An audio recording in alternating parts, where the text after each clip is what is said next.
सुनीताताईंनी आत्ताच माझी ओळख गीता व्रती किंवा गीता अभ्यासक म्हणून करून दिलेली आहे. माझ्या आजच्या विषयाच्या मांडणीच्या पूर्वी आपण गीतेच्याच एका श्लोकाने प्रारंभ करणार आहोत. सगळ्यांना हा श्लोक येतो, त्यामुळे सगळ्यांनी माझ्याबरोबर म्हटला तरीही मला हरकत नाही, उलट आवडेल. परित्राणाय साधूनां विनाशाय च दुष्कृतां धर्म संस्थापनार्थाय संभवामि युगे युगे. जय श्री कृष्ण. आजच्या माझ्या विषयाचं नाव आहे देशकार्य यज्ञातील एक समिधा, सेनापती तात्या बापट. आज हा विषय मांडण्याची जागा सुद्धा अशी मिळाली की जिथे अनेक ज्येष्ठ सगळे श्रोते उपलब्ध आहेत आणि ही जागा सुद्धा ज्येष्ठांसाठीच खास राखीव आहे, नाही का. निवारा, पुण्यात निवारा म्हटलं की सगळ्यांना परिचय आहे. आणि आपल्या सगळ्यांना परिचित आहे का की इथेच अलका टॉकीजच्या चौकामध्ये सेनापती बापट यांचा पूर्णाकृती पुतळा आहे. आणि मध्यंतरी आता बापट कुलसंमेलन इथलंच आपलं विष्णुकृपा जो हॉल आहे तिथे झालं, त्यावेळेला या पुतळ्याचं आवर्जून पूजन करण्यात आलं होतं. आजचा हा विषय घेण्याचं अजून एक कारण असं आहे की आपल्या प्रत्येकाला मनामध्ये कुठेतरी एक खदखद असते किंवा एखादा प्रसंग, एखादी घटना, एखाद्या समाजातल्या आपल्या अवतीभोवतीच्यांचं वागणं कुठेतरी टोचून जातं. थोडंसं तसंच आहे बरं हे. यंदाचं वर्ष आपलं 15 ऑगस्टपासून आपण जे सुरू झालं होतं ते भारतीय स्वातंत्र्याचं अमृत महोत्सवी वर्ष म्हणून आपण साजरं केलं. तर त्या अंतर्गत विविध शाळांमध्ये मला क्रांतिकारक हा विषय मांडण्यासाठी बोलवलं होतं. भक्ती आणि क्रांती हे 2 विषय माझे जरा जिव्हाळ्याचे विषय आहेत. तर असेच आता वेगळे वेगळे क्रांतिकारकांची तर खूप कथा सांगून झाल्या. काही मुलांना परिचित असतात, काही अपरिचित असतात, पण मुलांना काहीतरी वेगळं पण त्याच्यातून मिळालं पाहिजे हा विषय घेऊन मग एक वेगळी कल्पना सुचली. एका इंग्रजी माध्यमाच्या शाळेत आमंत्रण होतं, पण तिथे त्यांनी सांगितलं की ताई तुम्ही मराठीमध्येच बोला, मुलं मराठीच असतात, फक्त शाळा इंग्रजी माध्यमाची असते. मग विषय असा घेतला होता की @पुणे आणि मग क्रांतिकारक असा विषय घेतला. मग त्याच्यामध्ये आता आमचा रहिवास चिंचवडमधून पुण्यात येताना आधी औंधचा परिसर झाला की सेनापती बापट रस्ता येतो, त्या रस्त्याने आपण आलो की पुण्याशी आपण लगेच कनेक्ट होतो. हे असं बोलावं लागतं मुलांशी बोलताना.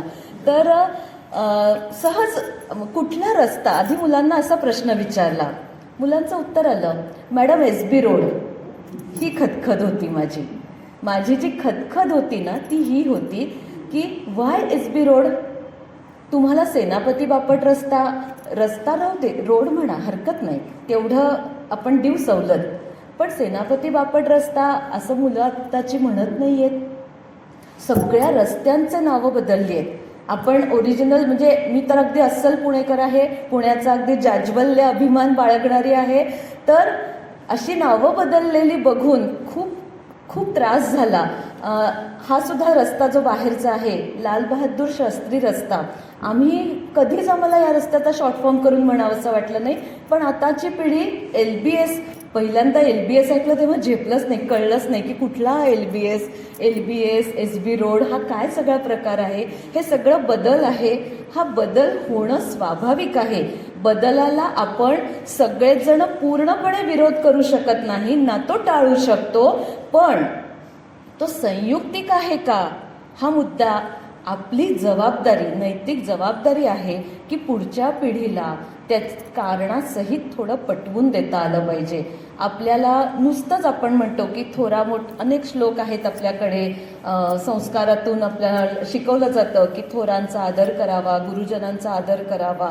पण मग तो आदर करावा म्हणजे काय? रोज जाऊन काय सगळ्या फोटोंना नमस्कार करणं अपेक्षित आहे का? रोज जाऊन सगळ्यांनाच म्हणजे जुन्या आठवणी काढून जुन्या सगळ्या लोकांना भेटणं वगैरे, यातलं काहीच पॉसिबल नसतं. पण सहजगत्या आपण त्यांचं नाव जरी व्यवस्थित पूर्ण आदरांनी उच्चारलं तरीही थोरांचा तो आदर होऊ शकतो. एवढी एक छोटी गोष्ट आपण आपल्या तरुण पिढीपर्यंत नक्कीच पोचवू शकतो. का सेनापती बापट रस्ता असं म्हणताना जीप काय वाकडी होते, वळते तुमची, सरळ म्हणता येत नाही? LBS कशासाठी? पूर्वी या रस्त्याचं 80 फीट रोड असं पण एक नाव होतं. आम्ही शाळेत असताना 80 फीट रोड पण म्हणायचो. खूप गंमत वाटायची. शास्त्री रस्ता वगैरे म्हणण्याच्या ऐवजी ना इंग्रजीचं असं एक डोक्यावर असं भूत असं संचारायला लागतं ना, 80 फीट रोडनी आले मी. माझी शाळा इथेच टिळक रोडवरचीच होती. भारी वाटायचं. पण मग टिळक रस्ता हे नाव नाही बदललं. मग ही नावं का बदलली?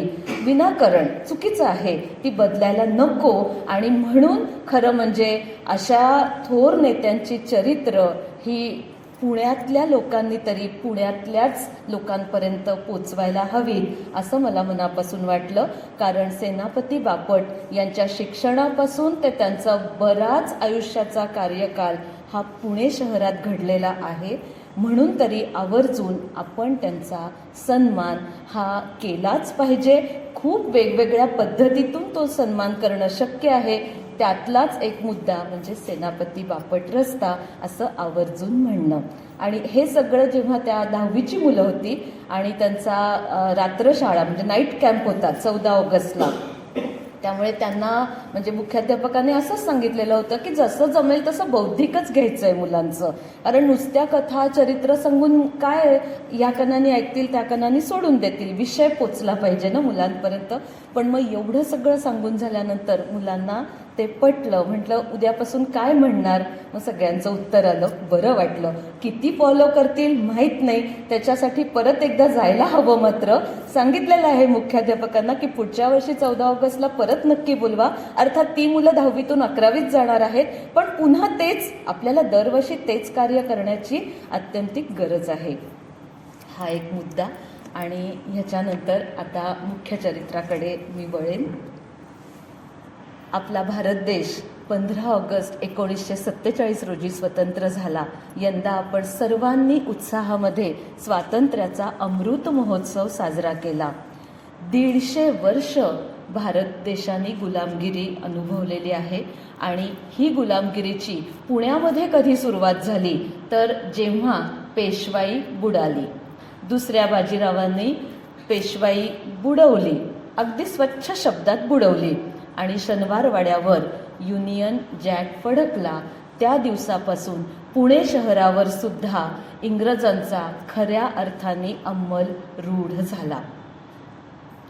इतकी वर्ष गेली आणि 15 ऑगस्ट 1947च्या दिवशी संपूर्ण आपल्या भारत देशाने स्वातंत्र्याचा सूर्य अनुभवला. इथल्या मातीनी मोकळा श्वास अनुभवला. वाऱ्याने सुद्धा स्वातंत्र्याच्या कथा सर्व दूर पसरवल्या. आणि आपल्या पुणे शहरामध्ये 15 ऑगस्ट 1947च्या सुमंगल प्रभात समयी जेव्हा ध्वजवंदन झालं, त्या ध्वजवंदनासाठी जे मानकरी होते व्यासपीठावरचे तर ते होते 3 तात्याराव. एक म्हणजे स्वातंत्र्यवीर विनायक दामोदर सावरकर, ज्यांना तात्याराव असं संबोधलं जातं. दुसरे होते न.चि. केळकर, त्यांना सुद्धा तात्यासाहेब केळकर म्हणून सन्मानाने ओळखलं जातं. आणि तिसरे तात्या होते सेनापती बापट.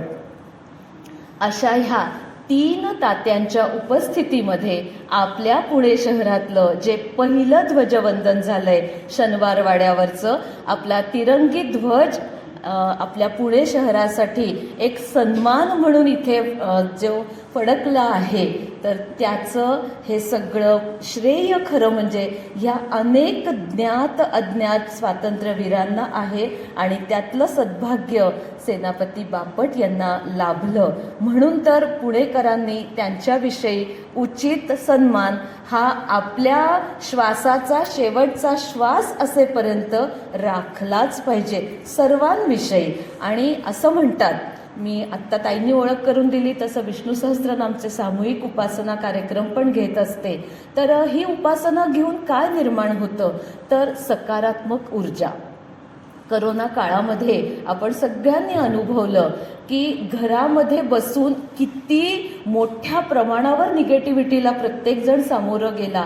आणि ही निगेटिव्हिटी भेदण्याची शक्ती ही पॉझिटिव्ह एनर्जीमध्ये म्हणजे सकारात्मक विचारांची जी ऊर्जेची लहर असते त्या ऊर्जेच्या लहरीत असते आणि ही अशी ऊर्जेची लहर या सगळ्या निमित्ताने परत परत आपण निर्माण करायची असते. सेनापती बापट यांचा जन्म नगर जिल्ह्यातलं पारनेरचं जे छोटंसं गाव आहे या गावामध्ये झाला. नगर जिल्हा आपल्या सगळ्यांना आजही परिचित, तो थोडासा दुष्काळी प्रांत म्हणूनच. पण ह्याच नगर जिल्ह्यामध्ये जे नेवासा हे ठिकाण आहे, हे नेवासा हे ठिकाण आपल्या ज्ञानेश्वर माऊलींची ही कर्मभूमी आहे.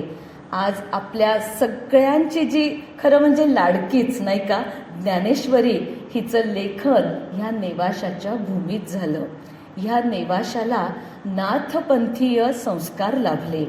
संत निळोबाराय, त्याच्यानंतर अनेक वेगळे वेगळे म्हणजे विसोबा खेचर आहेत, अशा अनेक संतांची पायधूळ या भूमीला लाभली आणि याच नगर जिल्ह्यातल्या छोट्याशा गावात, पारनेर गावात सेनापतींचा जन्म झाला. पारनेर गावाच्या जवळूनच दोन छोट्या नद्या पण वाहतात, एक मन आणि दुसरी कर्णिका. पण पाण्याचा मात्र अल्पसाठा. आणि पारनेरचं रक्षण करणारा खिंडीतला गणपती बरं का, विघ्नहर्ताच खरा. त्या गावाचं ते ग्रामदैवत. आणि ह्या गावामध्ये एक छोटंसं कुटुंब, अगदी हातावर आपलं पोट चालेल असं कुटुंब महादेवराव बापट यांचं, आणि त्यांचा विवाह मनुताई गोरे यांच्याबरोबर झाला होता. पहिली 4 अपत्य होती आणि खरोखर हातावरचं पोट आपण समजू शकतो की इतक्या जुन्या काळामध्ये पैसा हे साधन कशा पद्धतीने वापरलं जात होतं. लोकांना पैशापेक्षा इतर अनेक गोष्टींची प्रतिष्ठा जपण्यामध्ये खरोखर त्या काळात धन्यता होती. तो काळ हा होता. आणि 12 नोव्हेंबर 1880 रोजी अगदी प्रभात समयी, तो दिवससुद्धा कार्तिक शुद्ध एकादशीचा, त्या दिवशी महादेवराव आणि मनुताई यांच्या पोटी 5वं अपत्य जन्माला आलं. आणि हे अपत्य म्हणजेच महादेवरावांनी या अपत्याचं नाव पांडुरंग असं ठेवलं. आणि पांडुरंग म्हणजेच आपले तात्या बापट, पांडुरंग महादेव बापट. लहानपणापासूनच थोडेसे व्रात्य, खोडकर, हूड म्हटलं तरी चालेल.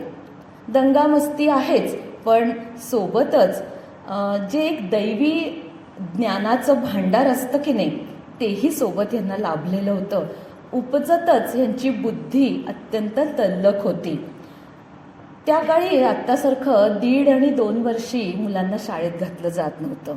निवांत शाळेत जायची मुलं. कित्येक ठिकाणी तर अशी परिस्थिती होती की शाळेतले मुख्याध्यापक घरी यायचे, घाला आता 4-5 पोरं आहेत, येऊ देत जरा शाळेत, पायधूळ लागू देत मुलांची, या पद्धतीने सुद्धा मुलं शाळेत जायची. असंच 9व्या वर्षी हा पांडुरंग शाळेत जायला लागला. तो सुद्धा आपल्या मोठ्या भावाच्या बरोबर, मोठा भाऊ आप्पा.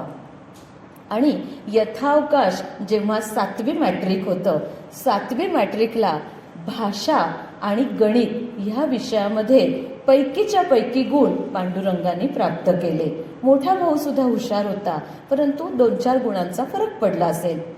आता 7वी मॅट्रिक झालं, आता पुढे शिक्षण. वडिलांना तर आर्थिक परिस्थिती एवढी नक्कीच नव्हती. त्यावेळेला आप्पांनी म्हणजे पांडुरंगांच्या मोठ्या बंधूंनी थोडासा त्याग दाखवलेला आहे. ते म्हणाले, मी इथे राहून जो काही कुटुंबाच्या चरितार्थासाठी आवश्यक व्यवसाय आहे तो करेन. पांडुरंगाची बुद्धी जरा तल्लख आहे, त्याला जाऊ दे शहरात शिकायला. वडिलांनी पण होकार भरला आणि मग पांडुरंगाची स्वारी पुण्यामध्ये दाखल झाली. पुण्यामध्ये आपल्याला ठाऊक असेल, तो काळ असा होता की विद्यार्थी वार लावून शिकत होते. वार लावून भोजन करायचं, कोणाच्या तरी ओळखी पाळखीच्या आश्रयाने राहायचं आणि मनोभावे शिक्षण प्राप्त करायचं. खरोखर मनोभावे म्हणजे कंदील असेल, मेणबत्ती असेल, जे काही उजेड देणारं साहित्य असेल, त्या साहित्यात मिळेल तसा अभ्यास, आधाशासारखा अभ्यास करून घ्यायचा आणि आपलं शिक्षण पूर्ण करायचं. हा तो काळ होता. 1880चा जन्म आहे पांडुरंगांचा. म्हणजे किती जुना काळ आहे. आणि त्या काळात पांडुरंगाची स्वारी पुढच्या शिक्षणासाठी पुण्यामध्ये दाखल झाली. ती पुण्यामध्ये न्यू इंग्लिश स्कूल ह्या शाळेमध्ये. म्हणूनच म्हटलं की शिक्षणापासून त्यांचं जे सगळं कार्य आहे, म्हणजे शैक्षणिक भूमी आहे, कर्मभूमी आहे, ही सगळी आपली पुण्याची भूमी आहे. खूप आदराची गोष्ट आहे आपल्या सगळ्यांसाठी. आणि इथे हा पांडुरंग शाळेत आल्यानंतर आता असं आहे की तो जन्मतःच एक तर हूड होता. तत्पूर्वीचा एक प्रसंग सांगते आणि मग पुढे जाते. आता शिकायला पुण्याला यायचं तर थोडा काळ सुट्टीचा, मग थोडा अधिक मजेमध्ये त्यांनी तिथे आपल्या गावाला घालवला होता. नदीवर पोहायला जायचं हा त्या काळातल्या सगळ्याच मुलांचा आवडीचा छंद. नदीवर पोहायला गेलेला असताना ह्या पांडुरंगाला अजून पोहता येत नव्हतं बरं का. तरी पण खुमखुमी असते ना अंगात, सगळे मित्र पोहतायत, मोठे बंधू पोहत आहेत, म्हणून त्यांनीही पाण्यात उडी मारली आणि गटांगळ्या खायला लागला. तेव्हा आप्पांनी तात्काळ त्याची शेंडी धरून त्याला ओढला आणि किनाऱ्यावर आणलं आणि पांडुरंगाचा तिथे त्याला प्राप्त झालं पहिलं जीवदान. ह्या पांडुरंगाच्या जीवनात अशी एकंदर 11 जीवदानं लाभलेली आहेत. म्हणजे खऱ्या अर्थाने मृत्यूवर विजय मिळवणारे असे हे सेनापती बापट होते असं म्हटलं तर वावगं ठरणार नाही. इतक्या लहान वयापासूनच मृत्यू म्हणजे काय कधी ते घाबरलेच नाहीयेत. गीतेचं थोडंसं जे काही तत्वज्ञानाचा भाग आहे तो थोडासा ओघाओघात पुढे चरित्रात येईलच, पण त्याची सुरुवात ही लहानपणापासून कशी असू शकते म्हणून फक्त हा जो उदाहरणाचा भाग आहे तो थोडासा स्पष्ट करून सांगितलाय. की असं म्हटलं जातं की अनेक जन्म संशुद्धीस, हा गीतेतला 6व्या अध्यायातला श्लोक आहे. अर्जुन भगवंतांना विचारतो आहे की हे सगळं या जन्मात जे साधक आहेत, योगी आहेत, एवढी प्रचंड साधना करतात आणि अचानक त्यांचा मृत्यू होतो. मग मृत्यू झाल्यानंतर हे सगळं असं अपुरं राहतं का? त्याचं काय होतं पुढे? तर याच्यावर भगवंतांनी अर्जुनाला दिलेलं हे उत्तर आहे की अनेक जन्म संशुद्धी म्हणजे अनेक जन्मांचं हे सगळं जे ज्ञानाचं जे चित्तावर जे संस्कार कोरले जातात हे आपल्याबरोबर कॅरी फॉरवर्ड होत असतात. ते नष्ट होत नाहीत, कधीही नष्ट होत नाहीत. आणि म्हणून आपण व्यवहारात जे म्हणतो की मुलाचे पाय पाळण्यात दिसतात. आई वडिलांचा संस्काराचा भागच पूर्ण वेगळा आणि मूल एकदम वेगळं होतं. हे कसं घडतं? तर ते पूर्वजन्माचं सुकृत, त्याचं गाठोडं त्याच्याबरोबर आलेलं असतं. तसंच काहीचं तात्यांच्या बाबतीत पण घडलेलं आहे. आता शाळेत सुद्धा याची प्रगती हळूहळू चांगल्या पद्धतीने व्हायला लागली. शिक्षकांच्या हा नजरेत यायलाच लागलेला होता. आणि यांचं वैशिष्ट्य असं की त्यावेळेची जी मॅट्रिकची परीक्षा झाली होती तर ह्या मॅट्रिकच्या परीक्षेमध्ये तात्यांचा जे बोर्ड असेल किंवा युनिव्हर्सिटी त्या काळी नक्की काय म्हणत होते कल्पना नाही, 5वा नंबर आला. आणि संस्कृत ह्या विषयाची जगन्नाथ शंकरशेठ ही जी शिष्यवृत्ती आहे ही त्यांना त्या काळी प्राप्त झाली. त्यामुळे शिक्षकांचं अर्थातच याच्यावर विशेष लक्ष होतं. आता पुण्यामध्ये शिक्षण तर सुरू झालं, पण उत्सुकता की आजूबाजूला पुण्यात काय चाललंय. शाळेच्या व्यतिरिक्त चौफेर सगळीकडे पायी फिरायचं आणि आजूबाजूच्या परिसराची माहिती करून घ्यायची जिज्ञासू वृत्ती. भगवंतांनी गीतेमध्ये 4 प्रकारचे भक्त पण सांगितलेत. तर त्याच्यामध्ये जिज्ञासू हा सुद्धा एक भक्त आहे बरं का. ही वृत्ती सुद्धा बऱ्याच जणांची उपजत असते. नाहीतर बघा ना, वर्गात असे 60 मुलं असतात आताच्या हिशोबाने. बाईंनी प्रश्न विचारला की 2-4च हात वरती होतात, बाकीचे काय करत असतात माहिती नाही. पण काही वेळेला असं होतं की कोणाला काही अडलंय का असं जेव्हा बाई विचारतात तेव्हा ना ठराविक 2 मुलांचा हात कायम वरती असतो. कायम त्यांना काहीतरी अडलेलंच असतं. म्हणजे हे त्यांची ना जिज्ञासू वृत्ती असते. ह्याला जर चांगल्या प्रकारे लहानपणी खतपाणी मिळालं तर नक्कीच त्याचा पुढे जाऊन काही चांगला देशासाठी उपयोग होऊ शकतो असं आपण म्हणूयात. तर एकदा असंच पुण्यामध्ये आता तो काळ भारतीय पारतंत्र्याचा, विविध प्रकारचे दंगे आहेत, मोर्चे आहेत, काही ना काहीतरी स्वातंत्र्याच्या दृष्टीने इथे सुद्धा घटना ह्या घडतच होत्या. एकदा हा असा संध्याकाळच्या वेळेला थोडंसं आता लहान आहे त्याचं वय म्हणून बोलताना चुकून तोंडातून हा येऊ शकतं पण तरी सुद्धा प्रयत्न करेन की सन्मानाने हेच म्हणेन. तर तात्या संध्याकाळच्या वेळेला आपला जो दारूवाला पूल आहे की नाही तर त्या परिसरात फिरायला गेले होते एकटेच. काही गरज नव्हती त्यांना, कारण इतका धीट स्वभाव होता की बरोबर सारखं कोणीतरी पालुपद हवं अशी त्यांना कधी जरुरी वाटलीच नाही. एकटेच दारूवाला पुलाच्या परिसरात फिरायला गेले आणि नेमकं त्याच वेळेला मुसलमानांचा काहीतरी दंगा चालू होता. कल्पना करा त्यावेळेचे दंगे कशा पद्धतीचे होते. तर हातात शस्त्र परजूनच हे लोक यायचे आणि दिसेल हा आपला आहे तो दुसऱ्याचा आहे समजलं की त्याला म्हणजे भोसकून ठार मारण्यापर्यंत सुद्धा दंगे मोर्चे हे सगळं घडत होतं. आणि हे सगळं आजूबाजूला घडत असताना तात्या मात्र शांत उभे होते, फक्त ऑब्झर्वेशन करत होते काय नक्की चाललंय. कारण तसं वय पोरसवदा होतं, सगळ्याच परिस्थितीचं आकलन होण्याची क्षमता नव्हती. आणि तेवढ्यातच त्यांच्या दिशेने 2-4 काफर येताना दिसले आणि एक थोडेसे मोठ्या वयाचे शिक्षक होते. तर ते त्यांच्या जवळ गेले. भिडे मास्तर होते आणि ते योगायोगाने न्यू इंग्लिश स्कूलमध्येच मास्तर होते. त्यांनी पाहिलं की हा मुलगा आपल्या शाळेचा विद्यार्थी आहे, दंगा याच्या दिशेने येतोय आणि अजिबात ह्याच्या चेहऱ्यावर भीतीचा लवलेश सुद्धा नाही. इतका धीट एवढ्या लहान वयातला मुलगा. पण त्यांनी जाऊन चपळाईनं त्याला बाजूला ओढलं. ते म्हणाले तुला प्राणाची भीती वाटत नाही काय?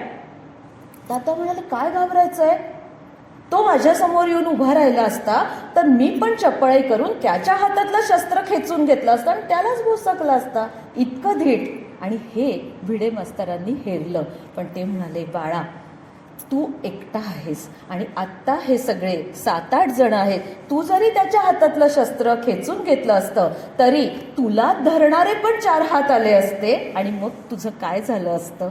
थोडासा विचार हा करायलाच पाहिजे. धीट कितीही असशील तरी प्रसंगाचं अवधान हे तुला राखता आलंच पाहिजे. चल माझ्याबरोबर असं म्हणून ते त्याला आपल्या खोलीवर घेऊन गेले, त्याची ओळख करून घेतली आणि मग त्याला अर्थातच सल्ला दिला की पुन्हा असं वेडं धाडस करू नकोस, कारण तुझ्यासारख्या धीट मुलांची आपल्या भारतमातेला नितांत आवश्यकता आहे.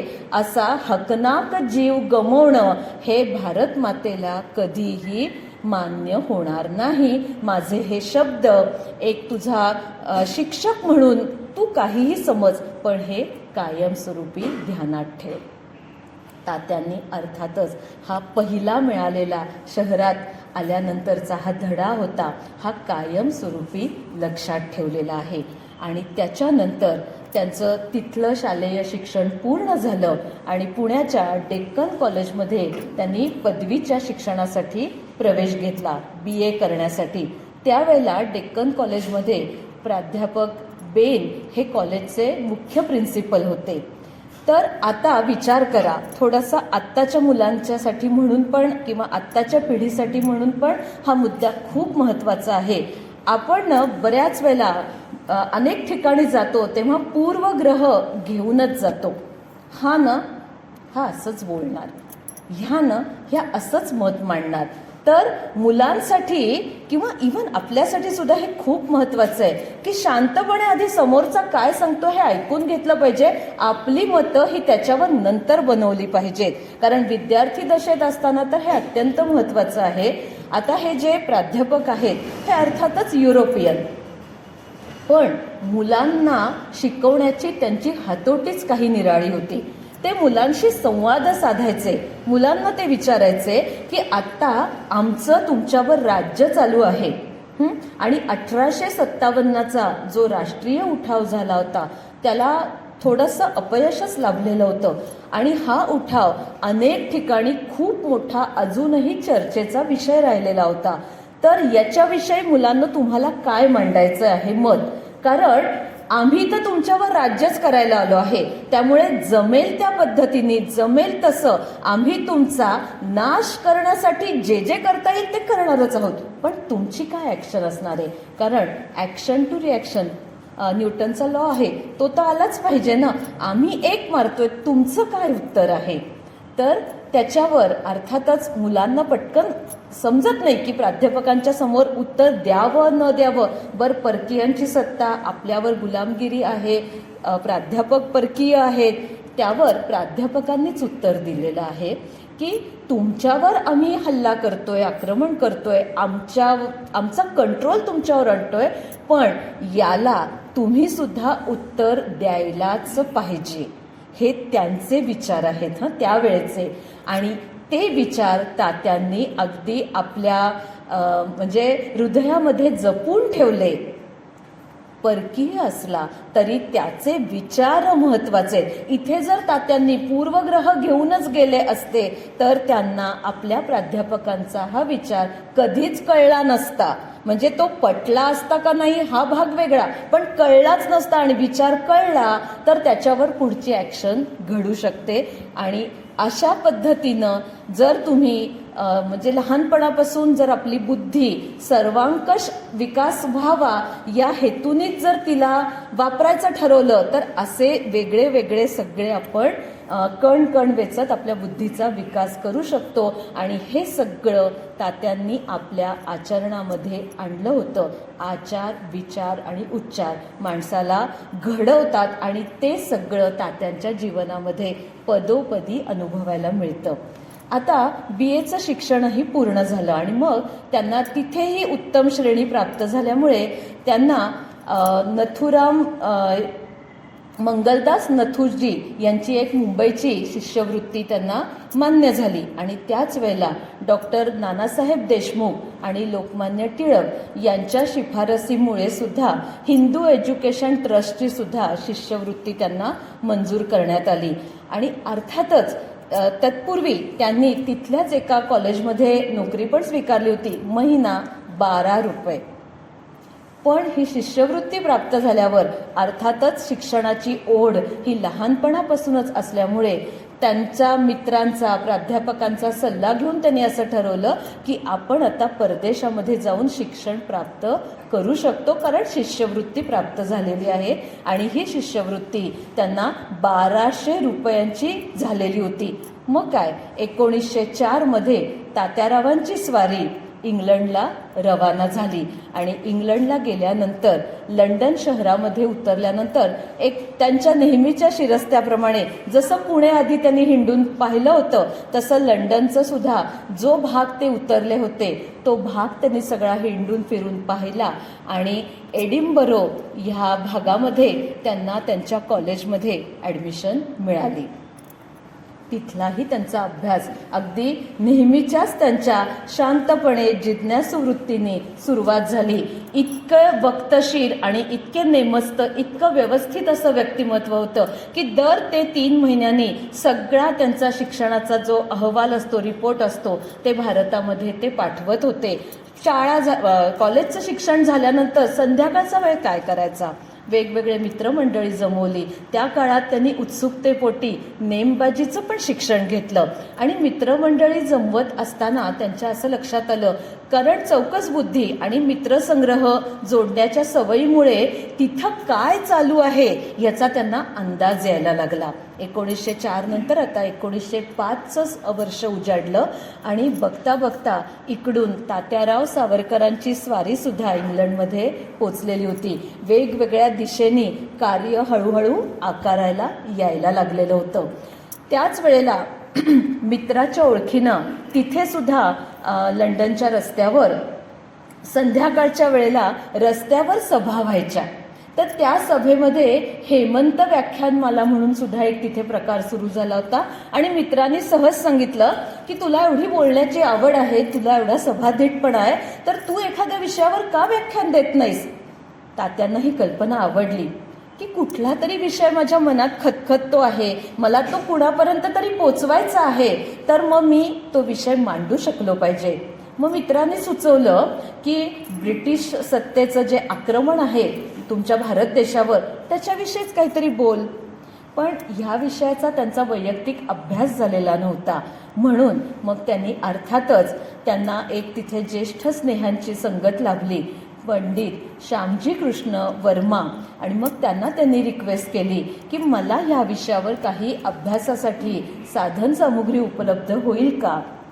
त्यावेळेला दादाभाई नौरोजी आणि अनेक मान्यवरांची 1857 लिहिलेली जी काही पुस्तकं उपलब्ध झाली ती त्यांना उपलब्ध करून देण्यात आली. त्याचं वाचन व्यवस्थित सगळ्या नोट्स काढून त्यांचं पहिलं भाषण त्या एडिनबरोच्या रस्त्यावर 14 जानेवारीला संक्रांती आपल्या दिवशी तिथे झालं. संक्रमण आहे हे आयुष्यात पहिलं भाषण दिलं आणि त्या भाषणाच्या त्यांनी जवळजवळ 1000 प्रती लिहिल्या. ते जो काही भाषणाचा सगळा मसुदा तयार केला होता आणि त्या सगळ्या प्रती त्यांनी धाडसानी हिंदुस्थानात पाठवून दिल्या.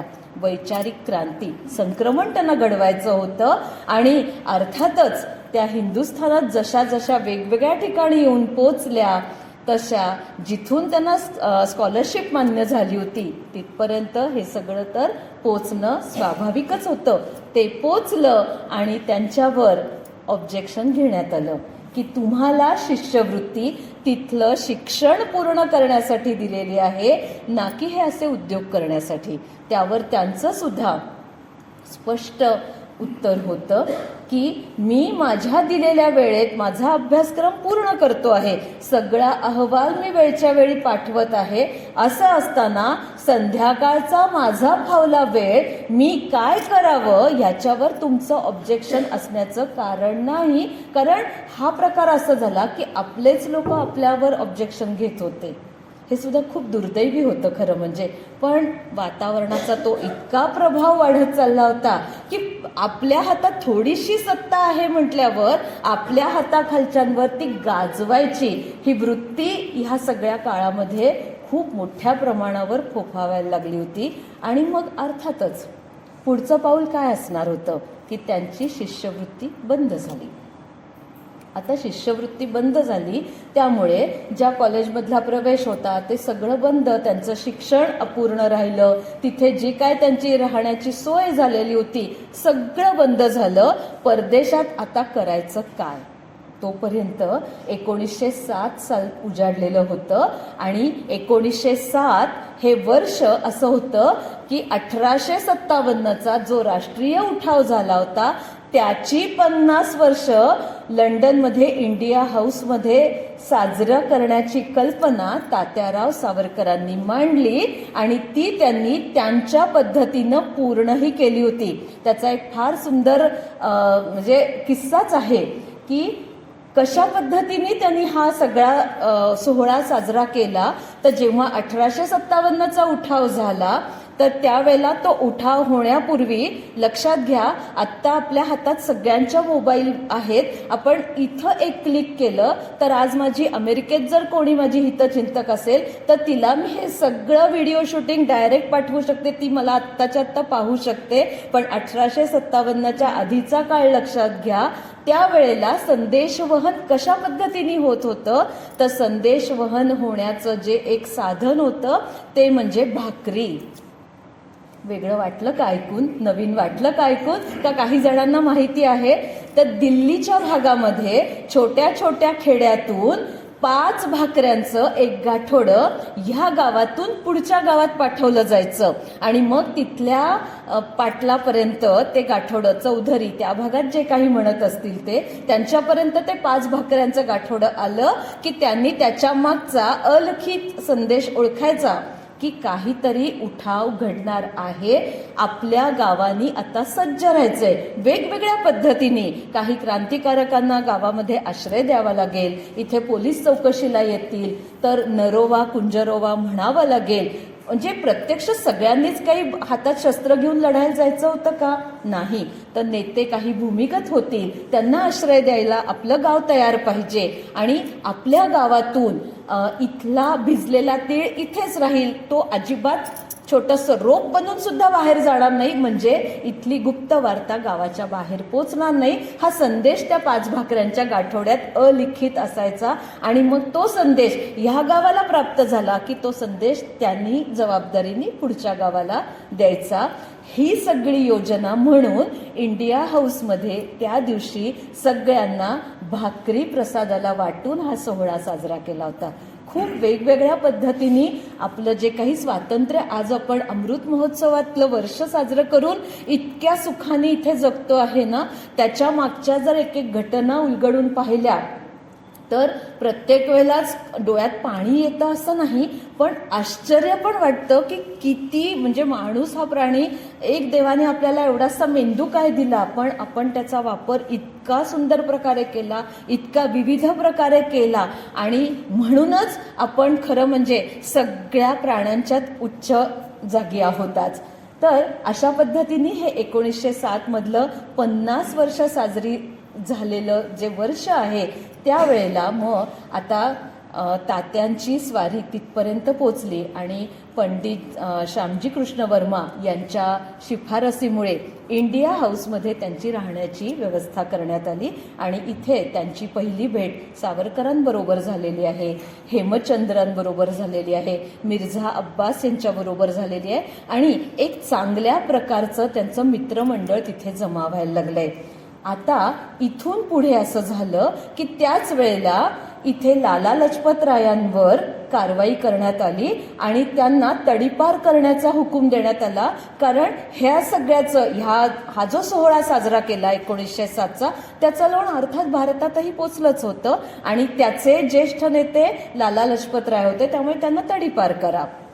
मग त्यांना तडीपार करायचं या सगळ्या विरुद्ध आवाज इथे इंडिया हाऊसमध्ये सुद्धा उठवण्यात आला आणि त्यावेळेला जे काही वेगळी वेगळी भाषणं देण्यात आली त्यावेळेला तात्यांचं भाषण अत्यंत प्रक्षोभक होतं आणि ते त्यांचं भाषण ऐकून म्हणजे तात्याराव सावरकर सुद्धा इतके जहाल नेते असून त्यांना मात्र क्षणभर असं वाटलं की हे इतकं प्रक्षोभक, कारण त्यांनी तर असा पवित्रा घेतला की मी नेमबाजी शिकलेलो आहे, कुणावर गोळ्या झाडायच्या असतील तर मला सांगा, मी जाऊन गोळ्या झाडून येईन. तात्यारावांना इथे आत्ता हे अपेक्षित नव्हतं आणि म्हणून त्यांनी पंडित श्यामजी कृष्ण वर्मा यांच्याशी थोडासा चर्चा करून ह्यांना मात्र आता इथून बाहेर जायला सांगा असा पवित्रा घेतला. पण तत्पूर्वी सुद्धा त्यांचा स्नेह आहे तसाच टिकून राहिला होता, कारण स्नेह तुटण्याचं काहीच कारण नव्हतं, कार्य पुढे न्यायचं होतं. तर कार्य पुढे नेण्यासाठी जे जे आवश्यक आहे ते सगळे गनिमी कावे करणं भागच होतं ना. मग आता तात्यारावांची अशी परिस्थिती झाली, म्हणजे सेनापती तात्या बापट यांची अशी परिस्थिती झाली की पुन्हा तिथूनही बाहेर काढलं, पण त्यांना हे हवंच होतं. आता त्यांना असं वाटलं की आता मी माझ्या पद्धतीने कार्य करू शकतो असं म्हणून ते पॅरिसमध्ये गेले. पॅरिसमध्ये तिथं त्यांची भेट एका केमिकल इंजिनियर बरोबर झाली, एका रसायनशास्त्रज्ञाबरोबर झाली आणि ते बॉम्ब तयार करतात हे त्यांना कळलं. तिथंही त्यांनी काही मित्रमंडळी जोडली आणि इतका जीवाचा आटापिटा केला. ते बॉम्ब कसा बनवतात त्याचं जे काही फाईल्स होत्या ती फाईल एक त्यांनी स्वतःकडे जमा केली, पण ती रशियन भाषेतली होती. आता हिचं ट्रान्सलेशन केल्याशिवाय तो बॉम्ब आपण कसा बनवू शकणार हा विचार पुन्हा आडवा आला आणि त्यावेळेला त्यांना आठवण झाली, एडिनबरोला जेव्हा ते राहत होते त्यावेळेला एक युवती होती अन्या बोस नावाची, तर ती आत्ता पॅरिसमध्ये आहे हे त्यांना कळलं. त्यांनी तिच्याशी संपर्क साधला आणि तिला विनंती केली की हे सगळं रशियन भाषेतलं जे काही आहे ते आम्हाला इंग्रजी भाषेमध्ये ट्रान्सलेट करून दे. ती MBBS करत होती, शेवटच्या वर्षाला होती, महत्वाची परीक्षा होती, पण ती भारतीय होती आणि तिने हे सगळं कार्य महिना, 1.5 महिना, 2 महिने किती लागले असतील ठाऊक नाही, पण तिने हे कार्य पूर्ण केलं आणि ती सगळी चोपडी तिने भाषांतर करून पुन्हा बापटांच्या हाती सुपूर्द केली. आणि मग तेव्हा बापटांना असं वाटलं की आत्ता आपण आयुष्यामध्ये काहीतरी पहिल्यांदा कार्य केलं, कारण हे कार्य केलं तेव्हा त्यांच्या कानामध्ये बासरीचे मंजूळ सूर घुमले. ह्या बासरीच्या मंजूळ सुरांचा साठी थोडंसं फ्लॅशबॅकमध्ये जाऊयात की ते जेव्हा इंग्लंडला यायला निघाले होते ना, तत्पूर्वी पुन्हा एकदा भिडे मास्तरांची आणि त्यांची गाठभेट झाली होती आणि एकदा असंच संध्याकाळी भिडे मास्तरांनी तात्यांना आपल्या खोलीवर बोलवून घेतलं. अजूनही 4-5 उत्साही तरुण होते आणि त्यांनी सांगितलं की तुमच्यासारखे उत्साही आणि ज्यांच्या अंगामध्ये जोश आहे तर त्यांना भारत माता स्वतंत्र करण्यासाठी जे काही वेगवेगळ्या पद्धतीनं कार्य चालू आहे त्या कार्याचा एक भाग बनायचा आहे. त्यासाठी तुम्हाला इथं शपथ ग्रहण करायचे आहे. त्यांनी एक अशी तळपती तलवार सोबत आणली होती. त्या तलवारीवर हात ठेवून त्यांनी ह्या सगळ्या तरुणांकडून शपथ घेतली. ती शपथ घेणारे त्यातले जे पहिले होते ते म्हणजे तात्या बापट. आणि ही शपथ घेताना जेव्हा त्यांनी त्या तलवारीवर हात ठेवले आणि माझ्या श्वासातला शेवटचा श्वास असेपर्यंत, रक्ताचा शेवटचा थेंब असेपर्यंत माझी भारतमाता स्वतंत्र होण्यासाठी मी माझे प्राण वेचायला तयार आहे, हे म्हणता क्षणी त्यांना असा भास निर्माण झाला की आत्ता ह्या क्षणी ती गोकुळात वाजणारी जी मुरलीधराची बासरी आहे ती माझ्या कानात कुठेतरी ऐकू येते आहे आणि तो मुरलीधर मला साद घालतो आहे. आणि बापटांचं ह्याच्यासाठी खूप सुंदर वाक्यच असं आहे की श्रीहरीची हाक असं त्यांनी त्या शपथेला नाव दिलं. आणि ती हाक जपण्यासाठी आयुष्यभर त्यांनी आपल्या प्राणांची बाजी लावली. ती वेळ आपल्या आयुष्यातली मंगल वेळ म्हणून त्यांनी हृदयाच्या एका कोपऱ्यामध्ये कायमस्वरूपी बंदिस्त ठेवली.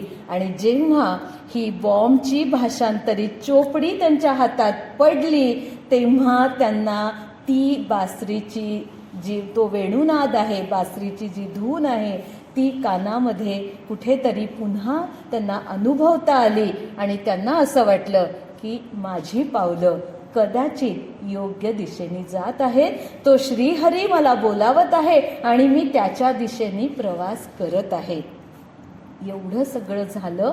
आता त्यांनी पुढे काय केलं, ही जी बॉम्बची जी चोपडी होती त्याच्या त्यांनी 20 प्रती हस्तलिखित केल्या. एक प्रत तात्यारावांकडे पोचली, सावरकरांकडे पोचली, एक प्रत मिर्झा अब्बास, एक प्रत हेमचंद्रदास, एक स्वतःजवळ ठेवली. उरलेल्या न्यायला निरोप पाठवून कोणी आलं नाही म्हणून त्यांनी त्या सरळ जाळून टाकल्या. आणि त्या सगळ्या प्रती तात्यारावांनी तिथे त्याचं सगळं पुन्हा प्रती करून त्या हिंदुस्थानात पाठवल्या. हिंदुस्थानातल्या वेगवेगळ्या भागात पोचल्या आणि त्याच्यातच त्या प्रती पोचल्यात. बाबाराव सावरकरांना जी काळ्या पाण्याची शिक्षा झाली त्याच्यातला एक पुरावा हाच होता की त्यांच्याकडे ह्या प्रती सापडल्या. परंतु इकडे तात्या बापटांनी मात्र असा विचार केला की आता मात्र आपण इथे कशाच्या जोरावर इथे राहू शकणार, कारण शेवटी राहायला अर्थार्जन. इथे आता त्यांच्या दृष्टीने तिथलं कार्य झालं होतं आणि आपलं जे स्वातंत्र्य प्राप्तीचं जे पहिलं कार्य होतं की बॉम्ब निर्मितीची संपूर्ण पुस्तिका ह्याचे आद्यजनक सेनापती तात्या बापट हे होते. आणि त्यांनी ती बासरीची धून आता पुन्हा भारताच्या दिशेने त्यांना प्रवास करायला साथ करणार या जाणीवेतून त्यांनी पुन्हा भारतामध्ये येण्याचं ठरवलं, अर्थात वेषांतर करून. किती वेळ होते ठाऊक नाही, पण किती वेळेला एवढ्या काळात सुद्धा त्यांनी मृत्यूला हुलकावण्या दिल्या होत्या. वेषांतर करून चिदंबर जोशी नावाचं नाव धारण केलं, एका जे भिक्षुकाचा वेश धारण केला आणि त्या सगळ्या वेशामध्ये ती बॉम्बची ती चोपडी पोथी म्हणून पिस्तूल बरोबर, काडतूस बरोबर सगळं घेऊन बेमालूमपणे त्यांनी पुन्हा एकदा भारतामध्ये प्रवेश केला. आणि सुरुवातीला आधी ते धुळ्याला गेले. धुळ्याला आपल्या काही तिथे स्नेहीजनांबरोबर त्यांचा सगळा संवाद करून त्यांनी थेट कलकत्ता गाठलं. आणि त्यावेळेला 1908 हे साल उजाडलेलं होतं. कलकत्त्यामध्ये याच्यापूर्वीच सगळ्या बॉम्बच्या ह्या पुस्तिका पोचलेल्या होत्या.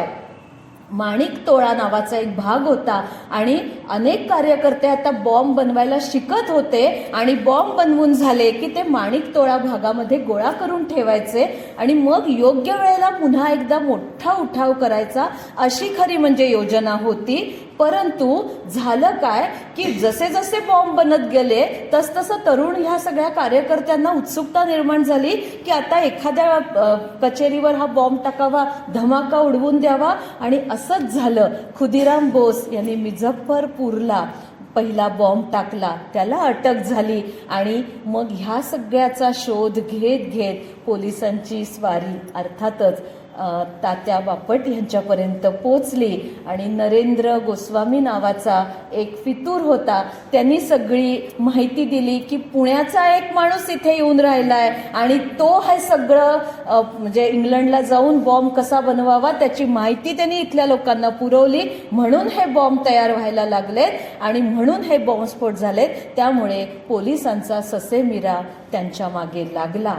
पण तात्याराव खूप जिद्दीचे, कारण त्यांना मृत्यूला हुलकावणी द्यायची तर आता जणू काही सवयच लागली होती. भूमिगत हा भागही आपल्याला माहिती आहे, वेगळाच थोडासा टप्पा त्यांनी स्वीकारला. भूमिगत व्हायचं, पुन्हा एकदा वेषांतर, पुन्हा एकदा ओळख बदलून ते थोडे दिवस औरंगाबादला गेले, त्यांच्या मावशीकडे राहिले, आपल्या पारनेरच्या गावी पण जाऊन आले. त्याच्यानंतर त्यांनी थेट औरंगाबादमध्ये एका आचार्याचं काम केलं बरं का. आणि आचारी सुद्धा कसा, वर्षभर काम केलं, मुक्का बहिरा आचारी. पण हा आचारी काय करायचा माहितीये, दर मंगळवारी केसरीचं वृत्तपत्र कुठून तरी मिळवायचा आणि एखादी आपण गजानन महाराजांचा जसा एक दिवसाचं पारायण करतो ना तसं पारायण करायचा. अर्थातच पुन्हा एकदा संशय गेला, आचारी म्हणवतो आणि ही कशी आवड, म्हणून पुन्हा पोलीस मागे लागतायत असं समजल्यानंतर त्यांनी थेट इंदूर गाठलं. इंदूरला वडवानी संस्थानात तिथं गेले आणि तिथे त्यांनी पुरुषोत्तम सखाराम वैद्य ह्या नावानी शेतकरी म्हणून सरळ काम करायला सुरुवात केली.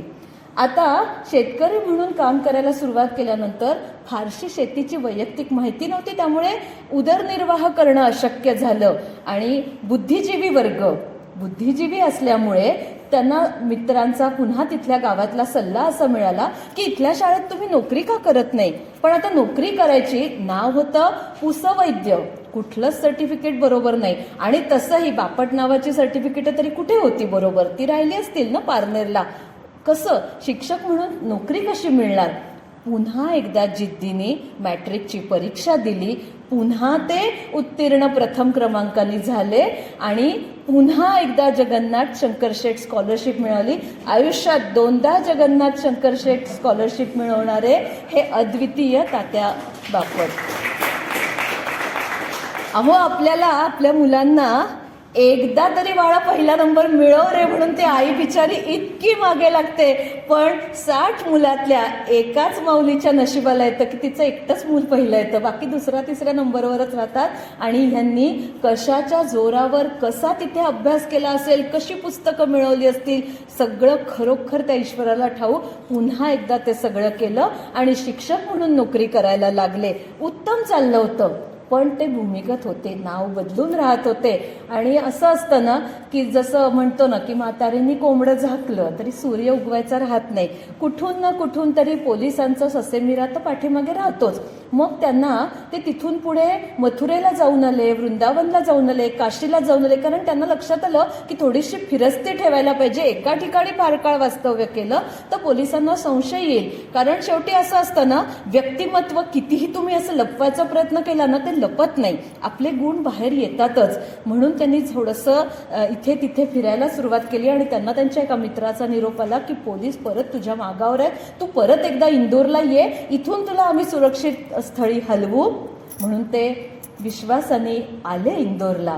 पण इंदोरला आले आणि त्यांना तिथेच अटक करण्यात आली. कोणीतरी त्यांच्या विरुद्ध नक्कीच कागाळी केली असणार आणि त्यावेळेला त्यांना 3 वर्ष सक्त मजुरीची शिक्षा ठोठावण्यात आली. पण कुठल्याही शिक्षेला घाबरणं हा त्यांचा स्वभावच नव्हता. असं हसत खेळत शिक्षा स्वीकारायचे आणि परत पुढे जायचं, हाच त्यांचा जीवनक्रम. 3 वर्षाची शिक्षा भोगून तात्या हसतमुखाने बाहेर आले. पुन्हा एकदा पारनेरला जाऊन आपल्या घरी भेटून आले आणि मग पुन्हा मोर्चा पुण्याला वळवला. पुण्याला वळवल्यानंतर इथे केसरी आणि मराठा त्यांचं त्यांची पोथी होती ना आयुष्याची, लोकमान्य टिळकांची त्यांनी भेट घेतली आणि मराठा या दैनिकामध्ये उपसंपादक म्हणून त्यांनी नोकरी मिळवली. पण व्हायचं कसं, म्हणजे मला सुद्धा हे वाचताना कळलं तेव्हा थोडं आश्चर्य वाटलं की लोकमान्य टिळकांचं व्यक्तिमत्व आपण जहाल व्यक्तिमत्व म्हणून ओळखतो, पण जहाल असलं तरी सुद्धा थोडंसं तात्यांच्यापेक्षा सबुरीने वागणारे टिळक होते. आणि म्हणून काय व्हायला लागलं की केसरीतले लेख आणि मराठ्यातले लेख ह्याच्यामध्ये वाचकांना थोडीशी तफावत दिसायला लागली आणि लोकमान्य टिळकांना हे थोडंसं रुचलं नाही. आणि त्याच दरम्यान टिळकांना पण काही कामानिमित्त परदेशात जावं लागलं. मग त्यांनी मराठाचं संपादक पद मात्र तात्यांना दिलं नाही, दुसऱ्यांना दिलं आणि मग तात्यांनी मराठा सोडलं. ज्ञानकोशकार केतकर जे आहेत पुण्यातलंच, तर तिथं त्यांनी नोकरी स्वीकारली. वेगवेगळ्या पद्धतीने ते अनुभव घेत होते, वेगवेगळ्या लोकांशी त्यांच्या ओळखी होत्या. कृष्णाजी प्रभाकर खाडीलकर, काळकर्ते शीम परांजपे यांच्याशीही त्यांच्या ओळखी झाल्या. आणि हा सगळा प्रवास चालू असताना मधल्या काळामध्ये असं झालं की टिळक परत आलेले आहेत आणि नंतर टिळकांची प्रकृती खालावली. बघता बघता 23 जुलैलाच टिळक थोडेसे अत्यवस्थ झाले आणि 1 ऑगस्ट 1920ला टिळकांनी अखेरचा श्वास घेतला. त्यांच्या अंत्ययात्रेला पुण्यामध्ये तात्या बापट जेव्हा गेलेले होते त्याच वेळेला त्यांना पारनेरहून एक असाही संदेश आला की तुमची पत्नी सुद्धा तिथे अत्यवस्थ आहे. पण त्यांनी ती अंत्ययात्रा सोडली नाही, नंतर जाऊन ते तिकडे भेटून आलेले आहेत. कारण असं आहे की स्वधर्ममपि चावेक्ष, अर्जुनाला भगवंतांनी जे सांगितलंय की स्वधर्म हा सगळ्या गोष्टींपेक्षा उच्च असतो आणि त्यांनी आपला स्वधर्म म्हणून हा देश स्वतंत्र व्हावा हे कार्यच जर स्वीकारलं होतं तर त्याच्या पुढे इतर सगळ्या गोष्टी, आप्त, स्वकीय, स्नेह, संबंध, वैयक्तिक आयुष्य हे सगळं तर त्यांनी कधीच पणाला लावलेलं होतं. आणि अशा पद्धतीने हा सुद्धा म्हणजे अर्जुनाने भगवंताला एक असाही प्रश्न विचारलेला आहे की स्थितप्रज्ञस्य का भाषा, म्हणजे तो भगवंताला विचारतोय की स्थितप्रज्ञ नक्की कसा असतो, कसा ओळखायचा. तर ह्या उदाहरणातून मला असं वाटतं की स्थितप्रज्ञ म्हणजे ही अशीच व्यक्तिमत्व. कारण परित्राणाय साधूनाम, भगवंत त्यांनी हे गीतेमध्ये वचन दिलेलं आहे आणि भगवंतांची वाणी ही कालातीत आहे. पण आपल्याला ठाऊक आहे की भगवंत हे कुणाच्या तरी रूपाने आपल्यामध्ये कार्य करत असतात. आणि परित्राणाय साधूनाम म्हणजे जेव्हा जेव्हा या पृथ्वी तलावर साधू, संत, सज्जन, चांगली माणसं यांच्यावर काही आक्रमण होईल, अन्याय होईल, त्या वेळेला भगवंत अवतार घेणार. आणि हे त्यांचं वचन आहे, ते कालातीत आहे, ते कदापि असत्य व्हायचं नाही. पण त्याच्यासाठी रामकृष्णांसारखे पूर्ण अवतार दरवेळेला होणार नाहीत, तर अंशरूपाने काही अवतार होतील. तर असाच एक अवतार म्हणून हे असे थोर पुरुष आपण नक्कीच म्हणू शकतो. आणि म्हणूनच स्वधर्माचं रक्षण करण्यासाठी अर्थातच तात्यांनी आपलं आयुष्य वेचलं. हा सगळा प्रवास चालू असताना कुठेतरी पुन्हा एकदा पोलिसांचा ससेमिरा त्यांच्या मागे लागला. कारण तो जो काही मधला माणिकतोळा खटला त्यांच्यावर भरला होता, तर त्या खटल्यानुसार आता त्यांच्या मागे पोलीस लागले. पुन्हा एकदा त्यांना पकडण्यात आलं. पुन्हा 7 वर्षांची त्यांना शिक्षा ठोठावण्यात आली. ही 7 वर्ष पुढे परत 1.5 वर्ष सक्त मजुरी, सगळी शिक्षा हसतमुखाने भोगून ते बाहेर आले.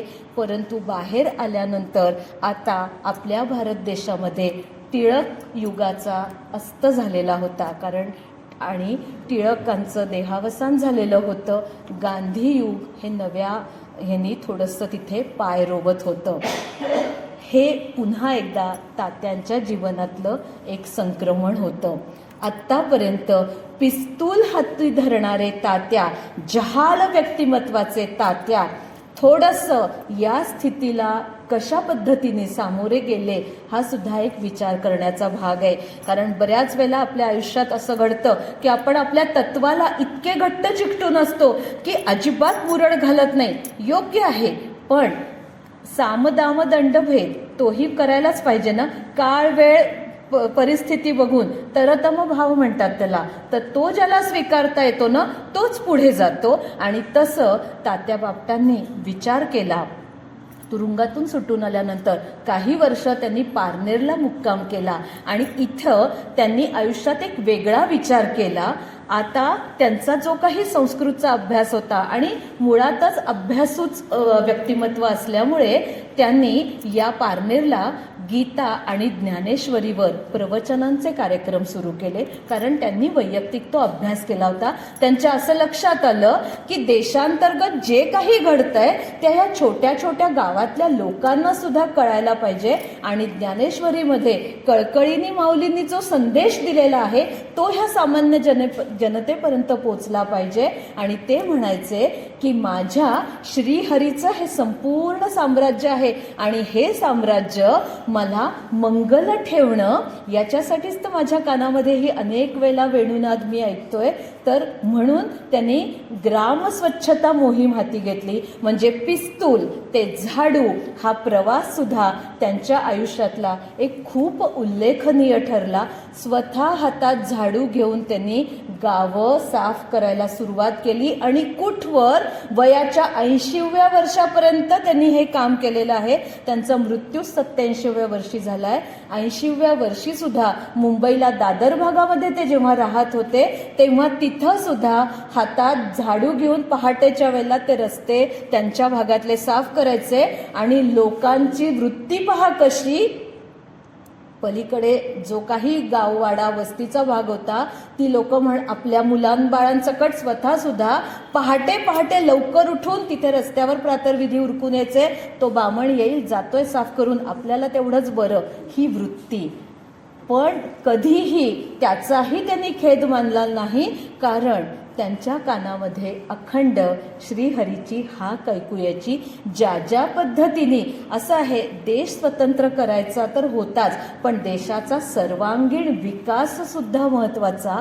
आणि कुठलीही गोष्ट आता भारत मातेचं जर पूजन करायचं आहे तर त्याच्यासाठी पवित्रता हवी. तर ती पवित्रता प्रत्येकाच्या ठाई उत्पन्न व्हायला हवी. तर हा एक छोटासा भाग असं त्यांना वाटत होतं आणि म्हणून त्यांनी हे कार्य चालू ठेवलेलं होतं.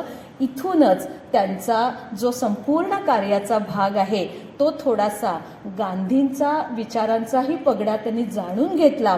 आणि त्यांना असं वाटलं की कसं आहे ना की जळात राहून ना माशाशी वैर करून चालत नाही. थोडंसं प्रवाहाबरोबर जाऊन आपलं अस्तित्व दाखवण्याची क्षमता बाळगणारे तात्यासाहेब होते. आणि म्हणून त्यांनी सुद्धा सत्याग्रहाचा मार्ग निवडला.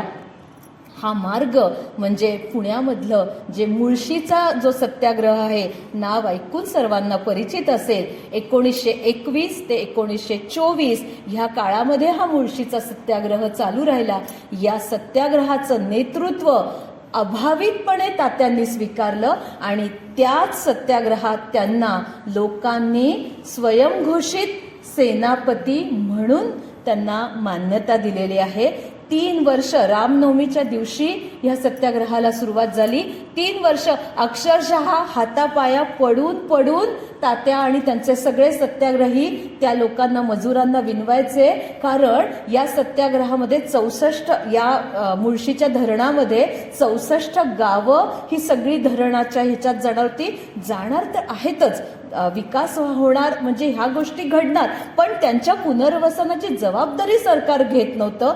64 गावं म्हणजे काही थोडी थोडकी नाही, त्याच्यातली केवढी तरी सगळी प्रजा. त्यांनी काय करायचं ह्याचं उत्तर द्या, आम्ही सत्याग्रह मागे घेतो. पण ऐकणार कोण होतं?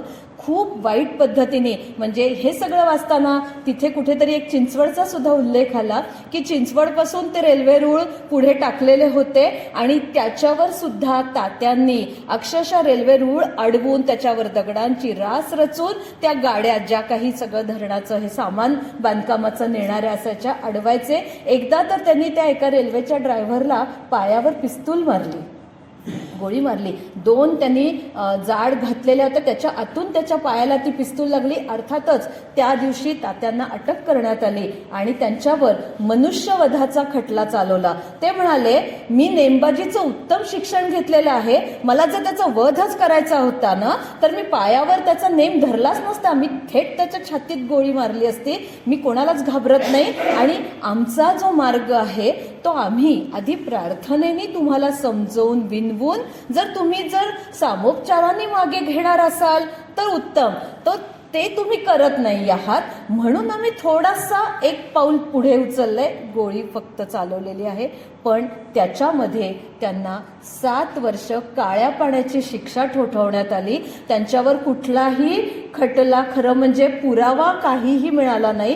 कारण जो पहिला नरेंद्र गोसावी होता ज्यांनी त्यांच्या विरुद्ध तेव्हा माणिकतोळा खटल्यामध्ये साक्ष दिली होती, त्याला कार्यकर्त्यांनी एव्हाना ठार केलं होतं, कुठलाही पुरावा नव्हता. पण एकदा पकडला की तो सहजासहजी बाहेर सुटून येत नसे आणि सिंध प्रांतातलं जे आजचं जे तिकडचं जे हैदराबाद आहे तिथं त्यांना ही शिक्षा ठोठावण्यात आली.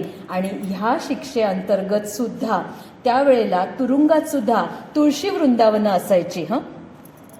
कारण आपलेच लोक एक काहीतरी तिथे आपल्याला उपासनेचं काहीतरी तिथे आपल्याला वंदनीय गोष्ट लागते, तर तुळशी वृंदावनापाशी जाऊन सकाळच्या वेळेला संध्याकाळच्या वेळेला प्रार्थना करायची, काही स्तोत्र पठण करायचं, हा सगळा कैद्यांचा दिनक्रम. म्हणून ते सगळं तुळशी वृंदावन त्यांच्यासाठी आदराचं असताना मात्र इंग्रज जे तुरुंगाधिकारी होते त्यांनीही तोडायचा निर्णय घेतला.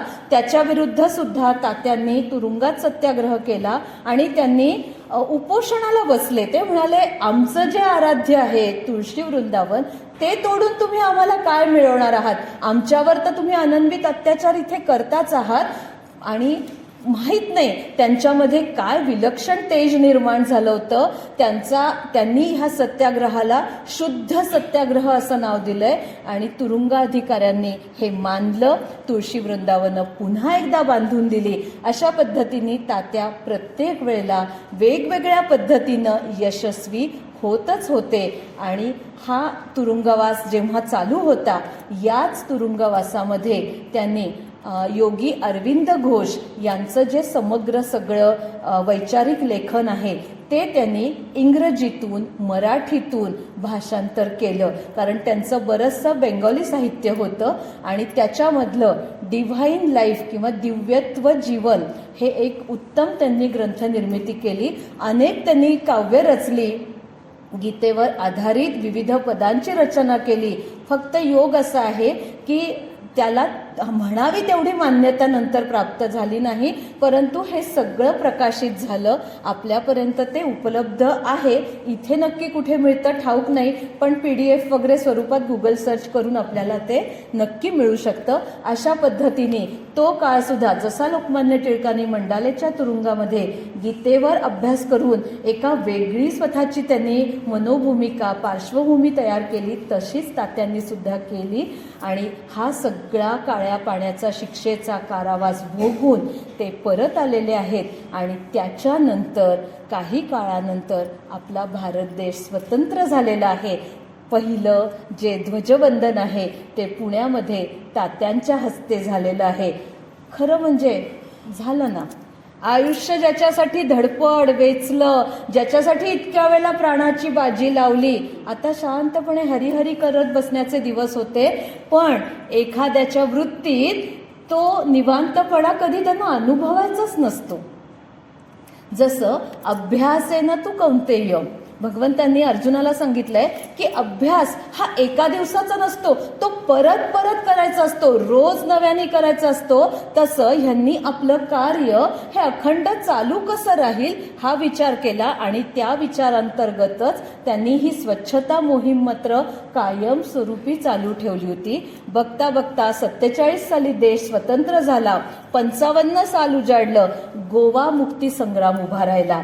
अजून गोवा हे राज्य पोर्तुगीज आणि डचांच्या ताब्यात होतं आणि तिथली मुक्ती होण्यासाठी तिथल्या लोकांनी आंदोलन करायचं उभं ठाकलं. आणि त्यावेळेला मुंबईहून सेनापती बापट गोव्याला पोचलेत. तिथल्या लोकांना, तिथल्या पोर्तुगीज अधिकाऱ्यांना खबर लागली की कोणीतरी मुंबईहून एक सेनापती आलेला आहे आणि तो इथं जे काही मोर्चा घडणार आहे, इथं जे काही घडणार आहे त्याचं नेतृत्व करणार आहे, म्हणून मोठा फौजफाटा घेऊन ते सगळे त्यांना पकडण्यासाठी आले. त्यांना असं वाटलं सेनापती आहे, खूप शस्त्र अस्त्र आणि सगळं अगदी सुरक्षा कवच वगैरे घेऊन असेल.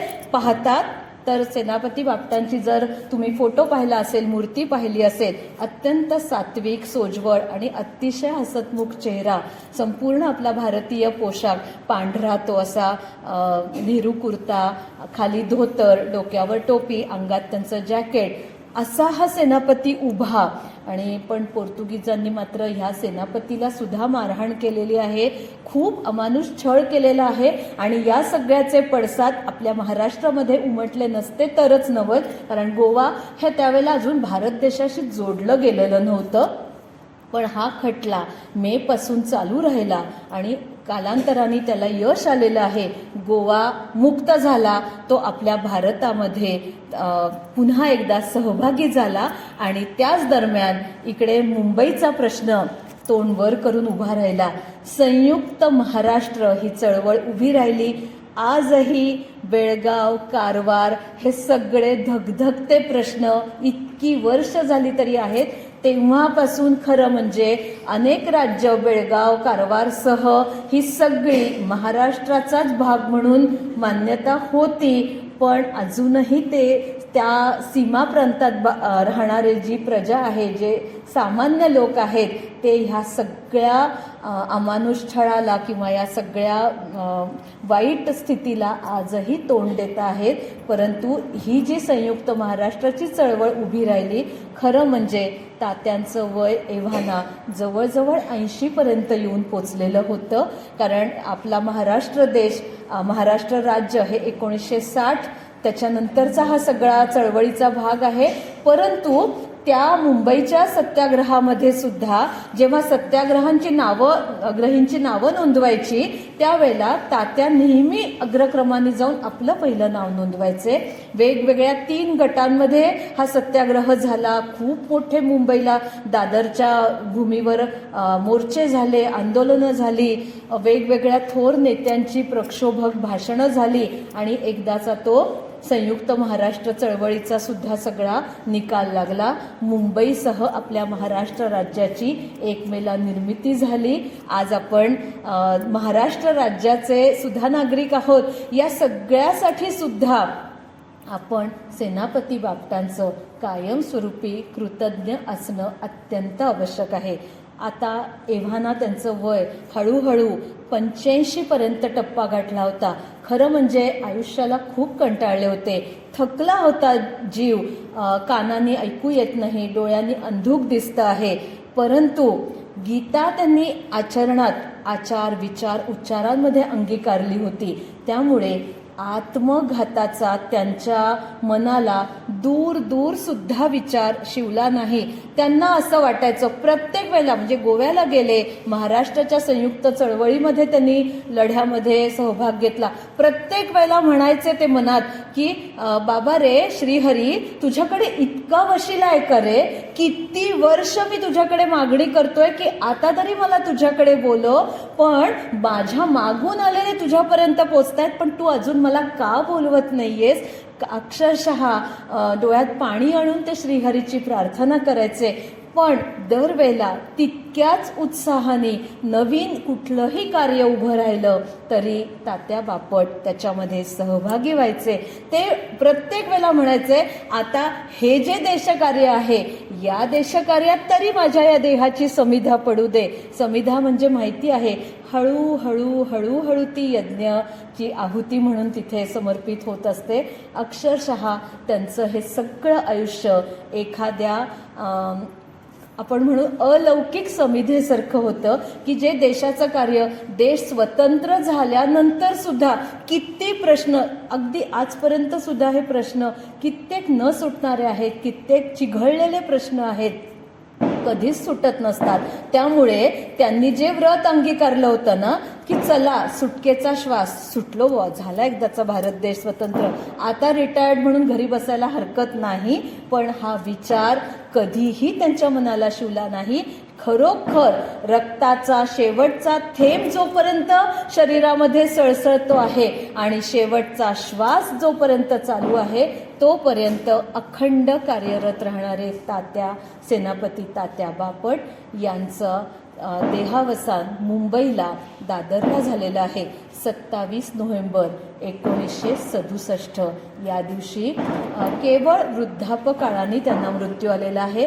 अत्यंत चिरतरुण खरं म्हणजे म्हणायला हवं, आणि सगळ्यांसाठी एक आदर्श की कुठल्याही गोष्टीने कधीही खचून जायचं नाहीये. सगळ्यात महत्त्वाचं ना हे असतं आपल्यासाठी. आज असं वाटेल ना की आमचं सगळं रिटायर्ड लाईफ आहे, आम्ही आमच्या पद्धतीने कार्य करतोच आहोत, पण हे खचणं जे असतं ना हे सगळ्यांना अनुभवायला येतं. हां, इथे सगळं आपण एक वेगळा मुखवटा घेऊन येतो आणि घरी गेल्यावर विचारा प्रत्येकाला, घेऊ का प्रत्येकाची मुलाखत, कुठे कुठे खचता सांगाल का प्रामाणिकपणे. तर ते जे खचणं आहे ना त्याच्यातून बाहेर आपल्याला पडायचं आहे, आणि ते पडण्यासाठी मला असं वाटतं या थोरांची चरित्र खरोखर म्हणजे गीता जशी वाचावी, ज्ञानेश्वरीचं जसं पारायण करावं, दासबोधाचं पारायण करावं, तसंच ह्या सगळ्या थोर पुरुषांच्या चरित्राचं सुद्धा आयुष्यात एकदा तरी वाचन, श्रवण, स्मरण, मनन सगळं करायला पाहिजे. आपल्याला खूप काही त्याच्यातून मिळत असतं. आणि एक लक्षात ठेवा, आपण कधी एकटे नसतो. आपण आपल्या घरात राहत असलो तर आपल्या अवतीभोवती आपले सदस्य असतात, 4 शेजारी पाजारी असतात, मित्रमंडळी, हितचिंतक सगळे आपल्याला बघत असतं. मला वाटतं माझ्याकडे कोण बघतंय, सगळे बघत असतात. आणि ज्या दिवशी मला असं वाटतं ना कोण माझ्याकडे बघणार आहे त्या दिवशी नेमकेच सगळेजण बघत असतात, आणि ते सगळेजण आपल्याला वेगवेगळ्या पद्धतीने स्टडी करत असतात, आपल्याला फॉलो करत असतात. म्हणून आपण आपले नेहमीच आचार विचार हे अशा पद्धतीचे असावेत की सगळ्याचाच फायदा मला याच जन्मात होणार आहे का हो, नाही. मग भगवंतांनी कशाला गीतेमध्ये सांगितलं असतं ना की अनेक जन्म, हा नाही पुढचा कुठे ना कुठेतरी हे सगळं तुझ्याबरोबर येणार आहे, आणि एक ना एक दिवस तुला मोक्षाचे दरवाजे हे खुले होणारच आहेत. आपला प्रवास त्यातल्या कुठल्या टप्प्यावरचा आहे आपल्याला ठाऊक नसतं. म्हणूनच आपण हे सगळं एक व्रत म्हणून आजन्म अंगीकारायचं असतं. आणि एवढं जरी आपल्याला करता आलं, एवढं संक्रमण जरी इथून घरी जाताना आपल्या विचारांमध्ये झालं की कोणी नाही तर माझा तो श्रीहरी, त्याची साथ मी सुद्धा ऐकू शकते का, हा जर विचार केला तरी सुद्धा खूप काही आपल्या जीवनात आपल्याला आनंददायी, समाधानकारक असं प्राप्त होणार आहे. धन्यवाद. आणि भारत माता की जय हिंद.